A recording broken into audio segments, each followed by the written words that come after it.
You know, right. The podcast that uncovers the origin stories of some of the biggest names in sports, entertainment, media, entrepreneurship, and so much more. Nick Durst here, along with Joe Calabrese. Joe, we're very excited for our guest today. He's got that sports background like us. He's got the entertainment stuff, the reality TV, because he's on The Challenge season 41 right now. So let everybody know who we have with us here on this episode. And also does some MMA broadcasting, the voice of APFC, which we'll get to.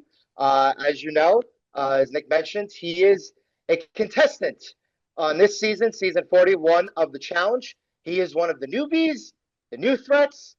We're very, very happy to have him on. And we welcome, he's in a room, he's not in a corner, but we welcome the Bane, Ben Davis. I Let's go. tried. Maybe That was not good. necessarily the best, That but was tried. great, Joe. That was great. Welcome. Ben, how are you? I'm fantastic, guys. Thanks for having me on. I really appreciate the time. So Ben, obviously you got a lot going on with your career and now the show. So what's the first app you're checking on your phone each day? First app I go to on my phone, probably Twitter. I think that's where I spend too much time, and in the mornings I pop in there first just to see what's happening before I get my day going. Very good, very good. So before we started this, we were briefly talking about Arizona, where Yeah. you are, that desert heat. So you attended Arizona State. Now, for anybody who has never been to Arizona, a lot of those three metro areas, Scottsdale, Tempe, Phoenix, are all approximately within an hour, hour and a half of each other, about a highway drive. But you went to Arizona State, big time party school, big time athletic school. So how was that like? Always a fantastic experience. I did a lot of touring the Midwest and the East Coast when I was in high school. And there was a good chunk of colleges that I'd sit through these admission presentations and was like, yeah, I'm not getting into these fucking places. We're wasting our time here. You know what I mean? I wasn't a bad student by any means, but like NYU's application requirements are 3.9, 4.0 GPAs. I'm just like, this isn't my atmosphere. So I wanted to get away from Phoenix. But ultimately found myself over at Barrett, their honors college at ASU, and it was a great time. I didn't party as much as one would think. I didn't maybe access that side of Arizona State until probably like midway through my junior year, but it was fun. It's I think the biggest public university in America, so pretty much a little bit of everything for anybody. Now, it's very difficult breaking into the media communications field. Mm. So how did you break into the MMA field as a broadcaster? And this was that something that you just always had a fixation on, like an interest when you were younger?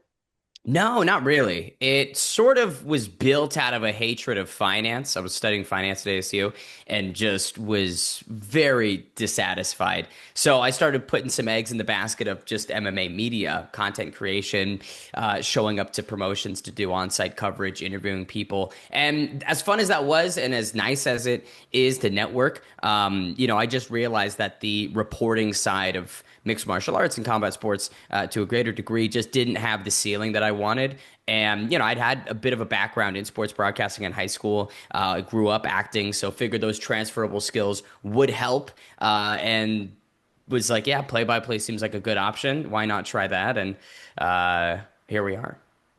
So how did you end up getting those first few play-by-play jobs?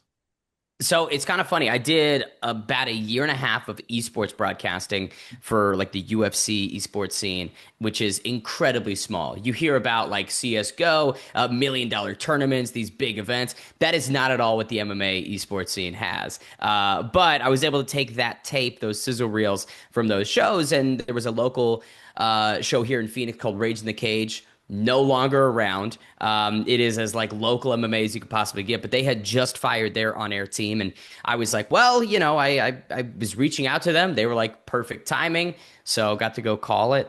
It was like probably one of the lowest quality MMA events I've ever been to, but October 14th, 2022, that was my favorite one. Very nice. Talk to us about doing some broadcasting work for bowling, hitting the lanes. Yeah, man. No, pro bowling was fun. I wanted to differentiate because combat sports is very unreliable. The ladder to get to the top is pretty narrow. So I figured adding other skills would make sense. And I just kind of concluded that nobody was knocking on the door of bowling broadcasting. I was like, who the fuck is going to be trying to, get in to do play by play in these areas? Probably nobody. And I was right, but I was also hit with the reality that it's hard. It's very tricky to commentate bowling if you don't know bowling. What a shocker. So I'm there trying to learn on the job, learn how to count, do the math of it, the urethane reactive ball differences, the lane patterns, how the oil interacts with everything. It was a lot of learning, and I grew such an appreciation over the last year of doing those bull TV shows for USBC. But yeah, I very quickly realized, ooh, this might be harder than I thought it was going to be. But tried it anyway. What's your high score bowling wise? Oh my God, so bad, terrible. I'm lucky if I crack 100. Oh I wow, that's am. pretty bad. I have a probably long-term lease in the gutter in those bowling lanes. I can't seem to get out of it. So yeah, don't go bowling with me. You'll beat me. Well, who do you think you are? Ben is. Yeah. So let's go back to the combat sports side of things. Working for DAZN. Once upon a time, my co-host also worked for DAZN, No but way. doing X Series boxing events. Yeah, he used to do help around on the baseball whip around show a couple of years ago when they tried to get that off the ground. Fuck yeah. Fuck yeah. No, dude, the boxing side of it's great, man. I like the Misfits organization. It's got a lot of negative reactions from the traditional boxing world. They don't like the influencers, they don't like the crossover nature, the tag team boxing that we do. But I think that it's important to have this side of the spectrum. We offer something different. It's a different product, it's a different audience, and I think we go about executing it in the most right way we can. So a lot of the traditional world, I think, is coming around slowly but surely. You look at our event on August 30th, we've got Darren Till, Luke Rockhold, we've got Ty Mitchell taking on Sean Hemphill, who is a number 14 ranked IBF boxer, worldwide. So like that's as legit as you can get. And then we have, the silly stuff, right? Some of the goofier fights. So I think that like what we offer is such a dynamic product that, why wouldn't you want to tune in for at least a couple of the fights, right? Well, you just talked about bowling, that you didn't have the experience there, but with the fighting, you certainly have experience. You're no stranger to the squared circle or the ring. You competed against Anderson Silva's son at X Series 9, and you also competed in Karate Combat and Bareknuckle Boxing. So, what was that process like for you? How did you get approached with that? And what was the training camp like, and how was actually fighting? Well, as somebody that is a very shitty fighter, I can tell you that you probably shouldn't fight. It usually doesn't go well, which it hasn't. No, so I'd spent a lot of time in 2023 trying to knock on the door of X Series because I viewed it as, again, the best way to get into boxing broadcasting. And I just wasn't having any success. I wasn't able to get in touch with the right people. Any key decision makers weren't getting back to me. And I'd sort of almost migrated my focus and energy to different areas. And then one night in August, I got a call from Mams, and he was like, "Look, we need somebody to fight Gabe in 3.5 weeks. Are you interested in doing it?" I have never trained boxing before. Gabe, obviously the son of Anderson Silva. So we all knew how it was going to go. But for me, I was like, this is the foot in the door that I've been trying to find for the greater part of this year. So I will take advantage of this opportunity and spend the entirety of fight week telling people, look, the most value you're going to get out of me isn't in the ring, probably. It's going to be right next to it. And what's really funny about the fight is after Gabe knocks me out, I commentate the immediate next fight. I don't know how often that's occurred in combat sports broadcasting, but I was nursing the wounds a little bit, having a beer, and then the DAZN coordinators came over and they were like, "Hey, you talked about wanting to call the fights. Do you want to come down and commentate this one?" And I was like, "Yes." Finished my blue moon and then went and called Phase Temper and Ginty. So that was funny how that got started, and that's kind of led to a good amount of the other opportunities. Well, let's get to that. At the top, I mentioned you're a part of the voice of APFC. So Mm. Anthony Showtime Pettis, one of the all-time UFC greats, started his own promotion. Believe it's still available on UFC Fight Pass. So who approached you with that opportunity? Was it Pettis himself, or was it somebody associated with him? Did they kind of just get a hold of your reel and kind of see the exposure that you were getting, like your commentary style, thought you would be a good fit? So who approached you about that opportunity? I think I was referred by our guy Johnny Yanchuk, who does all of our social media management and graphic design at APFC. I'd worked with him previously on one show, and he had referred me to Dame Rodriguez, who is one of the execs over at Showtime Management, Nike, main partner over at APFC, and then had a conversation with him middle of 2023, and they were like, "Sure, we again same thing. They just like go with their play by play, and they were like, we need somebody, and your name is on our radar, so why not come give it a crack?" And yeah, 2 years later, still going strong. In fact, 5 days from now, I'll be in Virginia calling another APFC event. So it's great. I think what they do is special. They serve as such a good market in that Midwestern territory, giving athletes the opportunity to get to the UFC, which we've proven we can do. I mean, some organizations here in the States and worldwide, they have good fights, but there's no track record of actually being able to get people to the next level, whether that be a networking problem, whether that be a reputational issue. But APFC, I mean, we're sending people to the Contender Series, we're sending people to the UFC, and I'm just so happy to be part of it. Yeah, so Nick and we're friends with Frankie Edgar, and he actually opened up Yeah. his own gym recently here, about 50 minutes, a little less than an hour south of us in Toms River, New Jersey. So it seems like a lot of these big time fighters, as a way later in their lives, starting to give back, whether it's opening up their own facility like a gym, or whether it's starting their own promotion. We see all these pop-up promotions around the country. So I think it's amazing, even though you're in a commentary role, being able to give back and being able to give those fighters the type of exposure that they need to get to the next level, hopefully eventually UFC. So let me ask you a question. Also at the top, I mentioned your nickname is the Bane, right? Yeah. So you said you weren't necessarily a great fighter. We know the Bane, the character is a great fighter. How did you get your nickname? I wish it was a better story. Basically, in 2021, I was doing some Twitch streaming, and I figured, hey, if it's just me, Ben Davis is live, why would people tune in? But I thought, okay, an interesting spin on the branding. The Bane is live. Maybe that'll be more unique, attract some newer viewers, and it just stuck as I've kind of transferred over to the combat sports world in a greater degree. And they always say, don't give yourself a nickname. It has to be given to you. Has to be. Laid on you. But I think it's a good nickname, and so I'm gonna stick with it for as long as I can.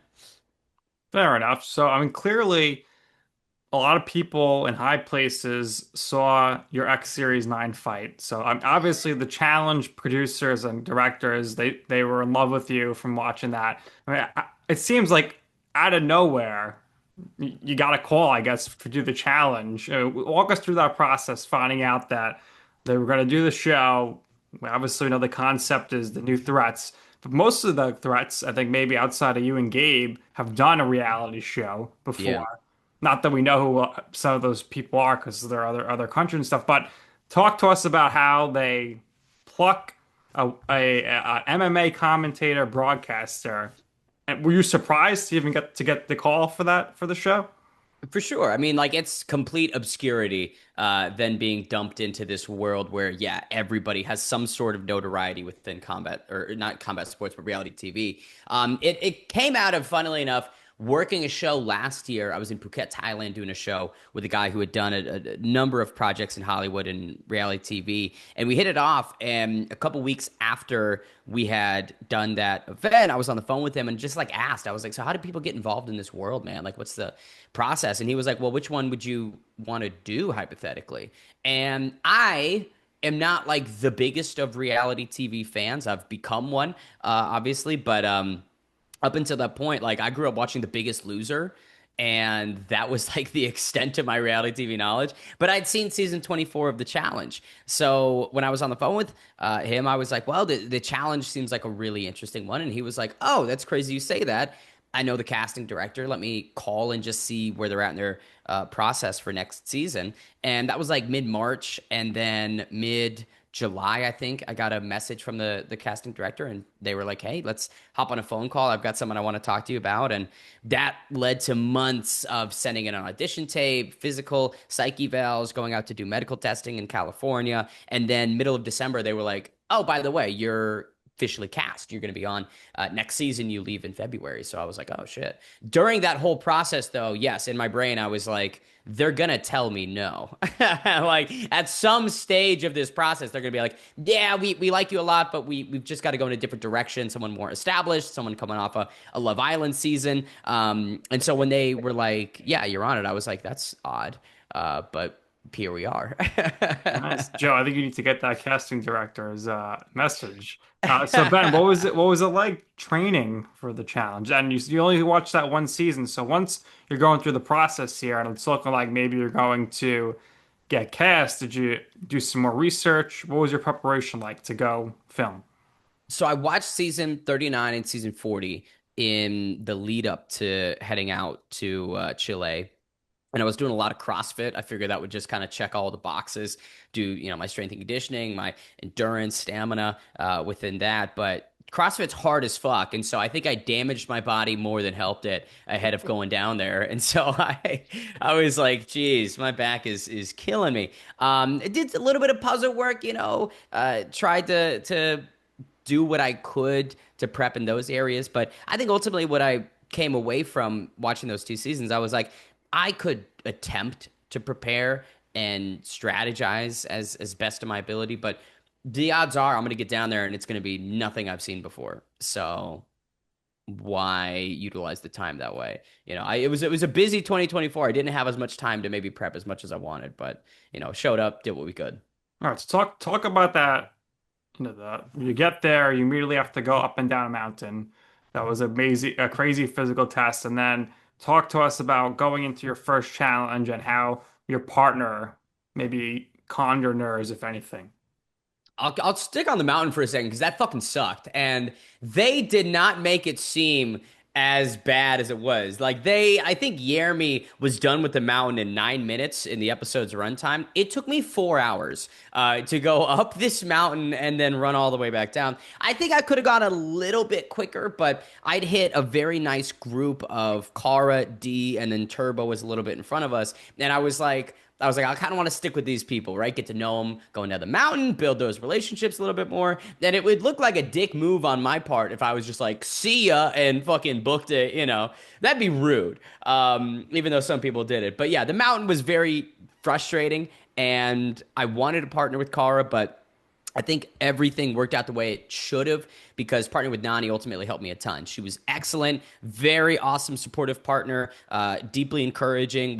There was a couple teams in that Mudball Madness challenge that were bickering at each other, that were clearly not working well. Gabe falling over Ashley every 5 seconds. But me and Nani were awesome. There was maybe we didn't do as well as we wanted coming into 11th. But like in terms of teamwork, I was super happy, even if our game plan fell apart instantly.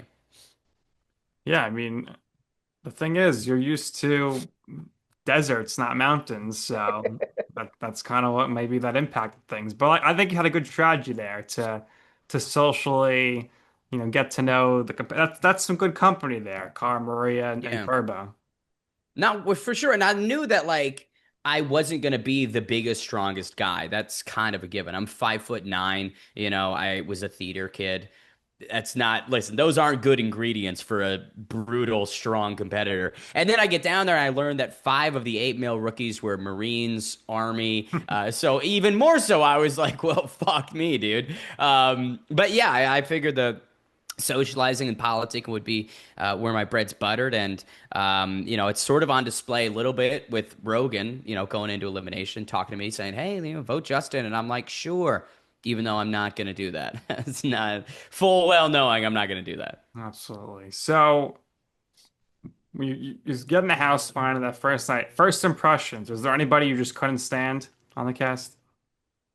I would say a person that I wasn't super familiar with. And granted, we didn't spend a lot of time with each other. Like we were sequestered for 3 days in a hotel, and they bring us up every now and again to do like the cast photos, and that's the only interaction you get with the rest of the new threads. We didn't even see the fucking vets until that mountain. But I just didn't speak with Will a ton the first day or two. I just didn't speak with him. And so night one, after we get done with the mountain, he is like 15 beers deep, 10 glasses of wine, like he's gone. And so I was like, wow, I didn't know he had this side of him, you know. I didn't spend the time chatting with him. So that was somebody that I came to love pretty quickly. In terms of people I disliked, there is one of the new threats that her whole shtick is being very arrogant, cocky, and that kind of got on my nerves a little bit, right? It's fun to be that character, but Jesus, if that's all you are, it gets a little insufferable, you know, being locked with them 24/7. I wonder who you're talking about. Yeah. So Ben, what's it like living in the challenge house? Because to me, look, it seems like it's very filthy. No one cleans up after themselves. Sharing the bathroom is probably gross. But what was your experience like? The bunk beds, all that stuff.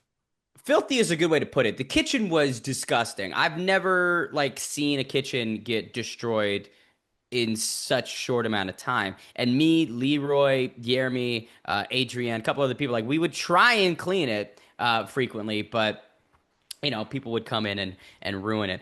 The bunk bed situation was fine. I mean, I got the top bunk, which did suck. I was above Gabe, and then we had Rogan and Jake next to us. So early on, an open bed, which wasn't the worst thing ever. But Gabe being the bottom bunk was interesting. I don't know. They haven't shown this yet, but he has this like idea of a showmance with another person on the cast. And so every night, me and Jake would spend, I shit you not, like an hour and a half every day just hearing this dude go on and on about, oh yeah, she likes me and I like her, and we had this moment, and she said this, and then the next day he'd be like, I don't think she's mad at me or something, and I'm just sitting up here just like, fucking shut up, please, dude. Like you don't have a showmance, you know, just stop.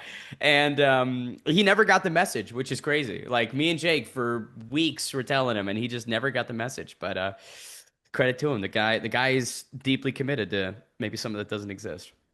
There you go. So Ben, walk us through a typical week or day of the challenge. Like typically, we had many cast members on. Seems like it's kind of like a 3 or 4 day cycle, but walk us through that.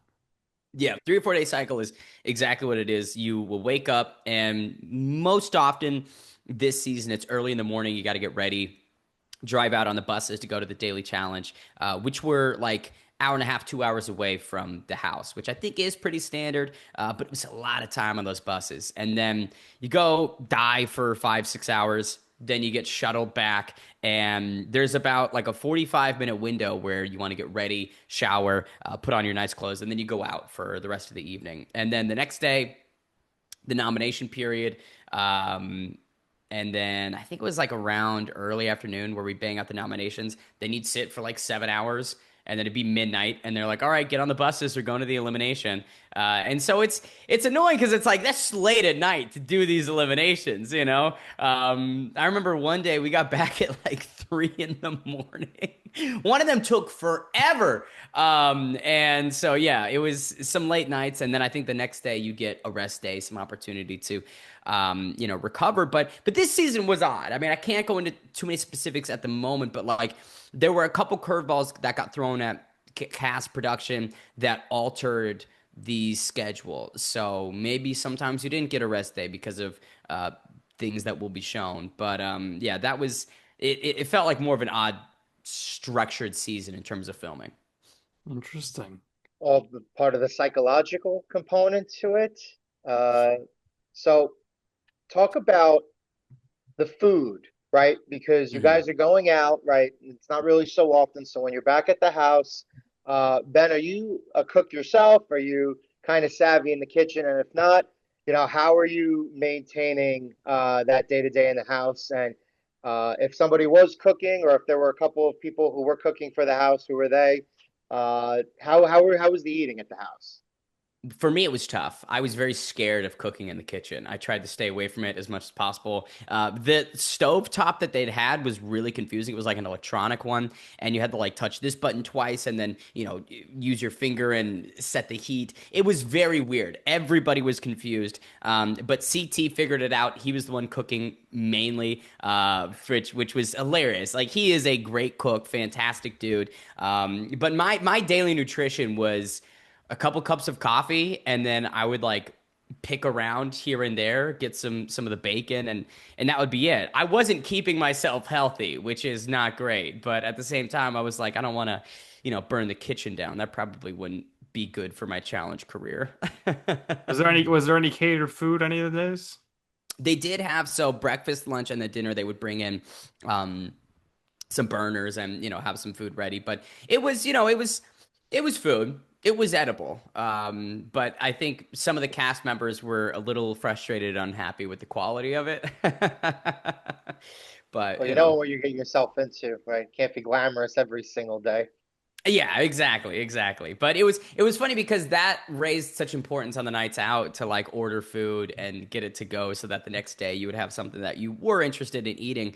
And I will say one of the nights out, I got very frustrated because I didn't I ordered like three things. I was like, let me get everything, and then it never came. And I was like, Hmm. dude, come on. And what'd It's you use tough. out there? Credit card? Did you do a currency exchange? What was that like with the money? So I would use my card. That worked. But they did say bring like $300 in cash. So you would have your money. You'd be able to pay for anything. And a good strategy that I found was just buying people drinks, which might have been wasteful financially. But I was like, if this makes you not want to vote me in, then here's a double martini. Well, it was very clear from the get-go that you played to your strengths with the social game between making some early friends on the mountain, buying people drinks. Now, again, you were a newbie, right? And Mhm. you're in a house with vets and with some bigger, historic name type of players who maybe you weren't necessarily familiar with before. But who did you bond with the most in the house? Like, who did you grow close with to the point where, you can consider them a friend now after? I think that one of the people that I spent the most time with in the house was CT.